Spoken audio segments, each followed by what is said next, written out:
నమస్తే, welcome to Suman TV. నేను మీ anchor సిరి.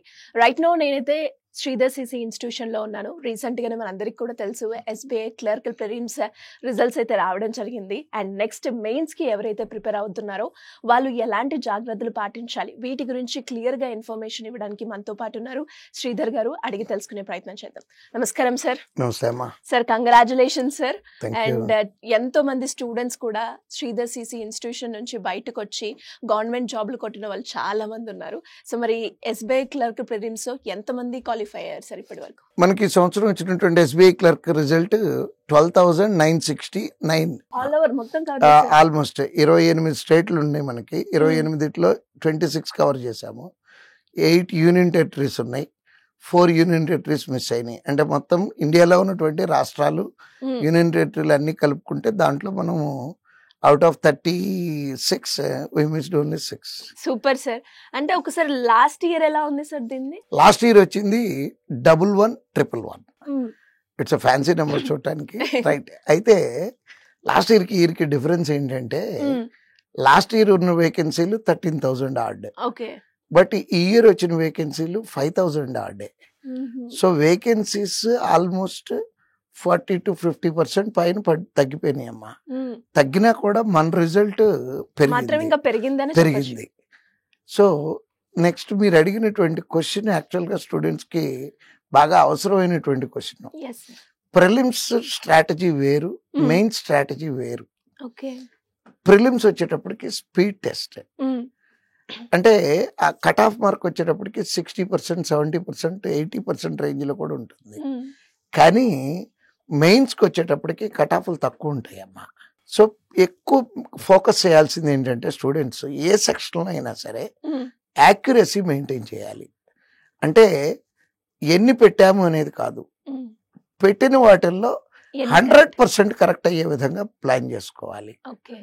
అంటే 100% కరెక్ట్ అయితే దాంట్లో జరిగేది ఏంటంటే అమ్మా, అడ్వాంటేజ్ ఏంటంటే ఈ యాక్యురసీకి మార్కులు యాడ్ అవుతాయి. అంటే ఫర్ ఎగ్జాంపుల్ మనం 20 బిట్స్ పెట్టాము, 20కి 20 కరెక్ట్ అయినాయి అనుకోండి అమ్మా, రౌండ్ అబౌట్ 24 మార్క్స్ వస్తాయి మనకి. అదే నేను 25 పెట్టాను, 25లో నాకు 5 తప్పులు అయినాయి అనుకోండి అమ్మా, అంటే నాకు 20 కరెక్ట్ అయినట్టు.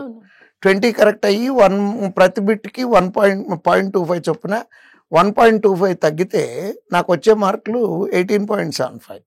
అదే మీరు 20 పెట్టి 20నే కరెక్ట్ అయినాయి అనుకోండి అమ్మా, మీకు వచ్చే మార్కులు 24 వస్తాయి. అంటే పిల్లలందరికీ తెలియని విషయం ఏంటంటే యాక్యురసీ మీద ఫోకస్ పెట్టాలి.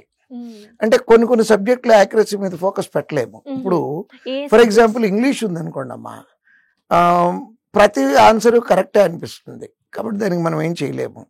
అలానే జిఎస్ అంటే కరెంట్ అఫైర్స్, ఈ జనరల్ సైన్స్, వాటిల్లో కూడా మనం పెట్టిన ప్రతి ఆన్సర్ కరెక్ట్ అనుకునే పెడతాము. కానీ రీజనింగ్, అర్థమెటిక్లో ఈ రెండిట్లో కూడా 100% అంటే చెప్పి లేచి రావాలనే మాట మాట్లాడతానేనంటే ఎగ్జామ్లో మనం ఎన్ని బిట్లు మనకి రిజల్ట్ వచ్చాక ఎన్ని వచ్చినాయో చూసుకోవటం కాదు, నాకు ఇన్ని వస్తాయి చూసుకోండి, ఆ కాన్ఫిడెంట్గా చెప్పి లేచి వచ్చే పరిస్థితి కావాలమ్మా. అంటే ప్రాక్టీస్లోనేనమ్మా, మనం ముందు నుంచి ప్రాక్టీస్ చేస్తూ ఉండాలి. ఎట్లా అంటే ఎన్ని ఎక్కువ పెట్టామనేది కాదు, పెట్టినవి 100% కరెక్ట్ అవ్వాలి. ఒకవేళ మనం ప్రాక్టీస్ టెస్ట్లో ఒక బిట్ మిస్ అయ్యామనుకుందాము, క్రిటికల్ అనాలిసిస్ చేసుకోవాలి మనం. ఆ బిట్ ఏ కారణంతో తప్పు అయింది అంటే కారణాలు ఏముంటాయండి అని మీరు అడగచ్చు. అక్కడ ఉండే కారణాలు ఏమవుతాయి అంటే 2 కారణాలమ్మా. ఒకటి కాన్సెప్చువల్ మిస్టేక్ అంటాము, అంటే ఆ లెక్కకు ఉన్నటువంటి కాన్సెప్ట్ ఏదో ఉండుంటుంది కదా, అది మన దగ్గర కరెక్ట్గా లేకపోవటం వలన తప్పు అయ్యి ఉండొచ్చు. So will correct the concept. రెండోది స్పీడ్గా ఎక్కువ పెట్టాలనేటటువంటి ఉద్దేశంతో ఓవర్ స్పీడ్ మూలాన తప్పులు అవుతూ ఉంటాయి అమ్మా. యూజువల్గా స్టూడెంట్స్కి ఎక్కువ జరిగేది ఈ ప్లేస్లోనే జరుగుతూ ఉంటాయి.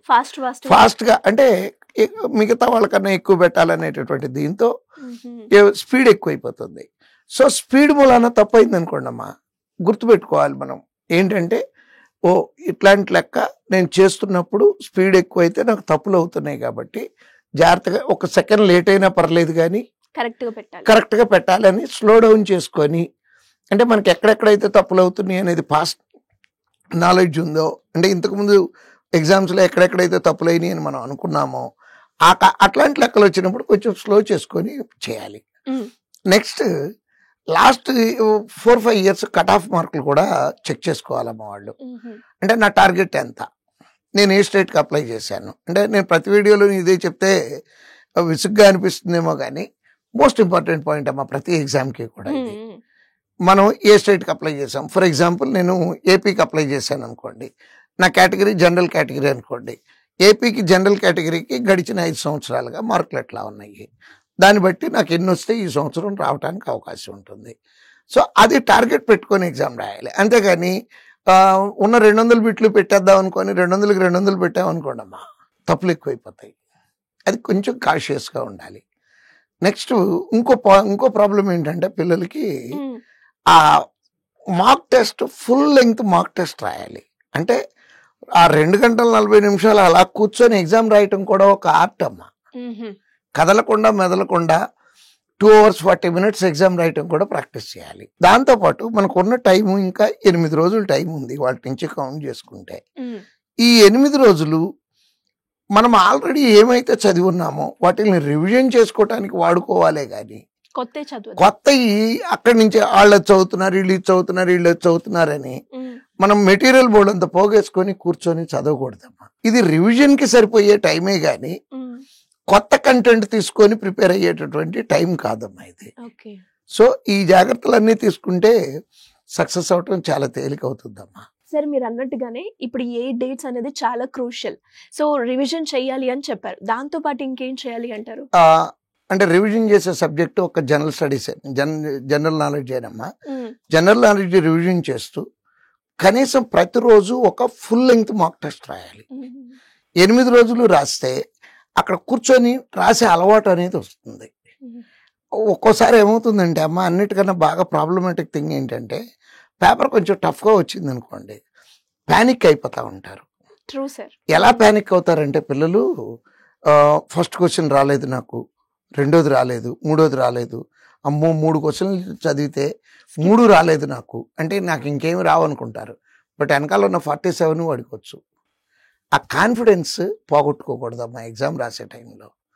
నెక్స్ట్ ఇంకొక అతిపెద్ద తప్పు ఏంటంటే సీక్వెన్షియల్ సొల్యూషన్ అనేది ఒకటి చేస్తారమ్మా. అంటే దాని మీనింగ్ ఏంటంటే చిన్నప్పటి నుంచి మనకి స్కూల్లో కాలేజీలో అలవాటు చేసినటువంటిది. ఫస్ట్ క్వశ్చన్ రాశాక 2వ క్వశ్చన్ ఆన్సర్ చేయాలి, 2వది రాశాక 3వది ఆన్సర్ చేయాలి, 3వది ఆన్సర్ చేశాక 4వది, ఇట్లా వరుసలో అలవాటు చేస్తారు. ఒకవేళ ఎప్పుడైనా ఏదైనా రాలేదనుకోండి, టీచర్ మనకి ఏం చెప్పారంటే గుర్తెచ్చుకునేదాకా ఆగండి, కాసేపు ఆగి గుర్తెచ్చుకొని ఆ లెక్క చేసి తర్వాతకి వెళ్ళండి అన్నారు. కానీ ఇక్కడ చేయకూడదమ్మా, ఎందుకంటే టైం బాగా వాల్యుబుల్, టైం సరిపోదు మనకి. అందుకని సీక్వెన్షియల్ సొల్యూషన్ కాకుండా ఎక్కడైనా ఒక బిట్ మనకి వచ్చు, 2 కేటగిరీలు రాదు, రాంది ఎడితిరిగి వదిలేసి వెళ్ళిపోవాలి. పోరాటం అయితే చేయకూడదు, ఫైట్ చేయకూడదు. లెక్కతో ఎగ్జామ్లో కూర్చొని ఉన్న టైంలో ఫైట్ చేయకూడదు. అది ఫస్ట్ది. రెండోది ఏంటంటే ఈ ఫైట్ చేసే నేచర్ మూలాన మనకి నెర్వస్ అయిపోతామమ్మా. అంటే టెన్షన్ వచ్చేస్తుంది, టైమర్ ఏమో రన్ అవుతూ ఉంటుంది.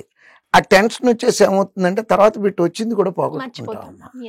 అందుకని సీక్వెన్షియల్ సొల్యూషన్ కాకుండా మనకి పేపర్ చివరి దాకా చూసుకుంటూ వెళ్ళిపోయి బాగా ఏమొచ్చో అవి చేస్తే సరిపోతుంది.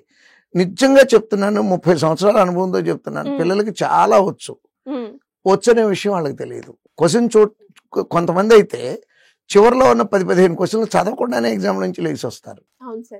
అది జరుగుతుంది, అది జరగకూడదు. అంటే ఎగ్జామ్కి మనకు సెక్షన్కి ఉన్నటువంటి టైంలో అన్ని క్వశ్చన్లు చూసి ఏం చేయగలమో చెయ్యాలి. అంతే తప్పించి వచ్చినాయి అన్ని 1-2 వస్తే ఫస్ట్లో చేసుకుంటూ టైం వేస్ట్ చేసుకుంటూ మటుకు చేయకూడదు. అదొక్కటి జాగ్రత్తలు తీసుకోవాల్సి ఉంటుందమ్మా. Great sir, thank you so much. Thank you.